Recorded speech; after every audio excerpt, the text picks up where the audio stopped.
Instant tamarind rice ತುಂಬ ಚೆನ್ನಾಗಿರುತ್ತೆ. ಒಂದು ಸತಿ ಟ್ರೈ ಮಾಡಿ. ಮನೇಲಿ ತರಕಾರಿ ಏನೂ ಇಲ್ಲದೆ ಇದ್ದಾಗ ಒಂದೇ ಒಂದು ಈರುಳ್ಳಿ ಇದ್ದರೆ ಸಾಕು ನೋಡಿ, ಇಷ್ಟು ಚೆನ್ನಾಗಿ ಮಾಡ್ಕೋಬೋದು.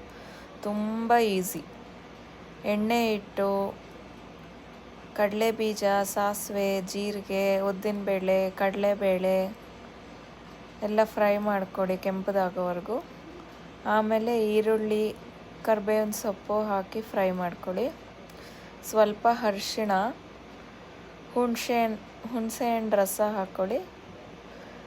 ಆಮೇಲೆ ರಸಂ ಪುಡಿ ಇಲ್ಲ ಸಾಂಬಾರು ಪುಡಿ ಸ್ವಲ್ಪ, ರುಚಿಗೆ ತಕ್ಕಷ್ಟು ಉಪ್ಪು, ಖಾರಕ್ಕೆ ಸ್ವಲ್ಪ ಚಿಲ್ಲಿ ಪೌಡರ್ ಹಾಕಿ. ನಾನಿಲ್ಲಿ ಸ್ವಲ್ಪ ಬೆಲ್ಲ ಬಳಸಿದ್ದೀನಿ, ನಿಮಗೆ ಬೇಕಾದ್ರೆ ಹಾಕ್ಬೋದು ಇಲ್ಲ ಸ್ಕಿಪ್ ಮಾಡ್ಬೋದು. ಬಟ್ ಸ್ವಲ್ಪ ಇದ್ದರೆ ಟೇಸ್ಟ್ ಚೆನ್ನಾಗಿರುತ್ತೆ. ಆ ಹುಳಿಗೆ ಸ್ವಲ್ಪ ಬೆಲ್ಲ ಹಾಕಿದ್ರೆ ಟೇಸ್ಟ್ ಇನ್ನೂ ಚೆನ್ನಾಗಾಗುತ್ತೆ. ಫ್ರೈ ಮಾಡ್ಕೊಳ್ಳಿ, ಸ್ವಲ್ಪ ಗಟ್ಟಿ ಆಗುತ್ತೆ ಗೊಜ್ಜು. ಆಮೇಲೆ ಅನ್ನ, ಕೊತ್ತಂಬರಿ ಸೊಪ್ಪು ಹಾಕಿ ಮಿಕ್ಸ್ ಮಾಡಿ ತಿನ್ನೋದು ಅಷ್ಟೆ.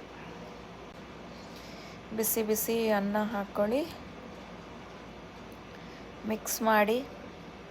ತುಂಬ ಚೆನ್ನಾಗಿರುತ್ತೆ. ಟ್ರೈ ಮಾಡಿ ತಿಳಿಸಿ. ಲಂಚ್ ಬಾಕ್ಸ್ಗೆ, ಮಕ್ಕಳ ಲಂಚ್ ಬಾಕ್ಸ್ಗೆ, ಆಫೀಸ್ಗೆ ಎಲ್ಲದಕ್ಕೂ ತೊಗೊಂಡು ಹೋಗ್ಬೋದು ನೋಡಿ, ಅಷ್ಟು ಚೆನ್ನಾಗಿರುತ್ತೆ. ಒಂದು ಸತಿ ಟ್ರೈ ಮಾಡಿ ತಿಳಿಸಿ ನನಗೆ.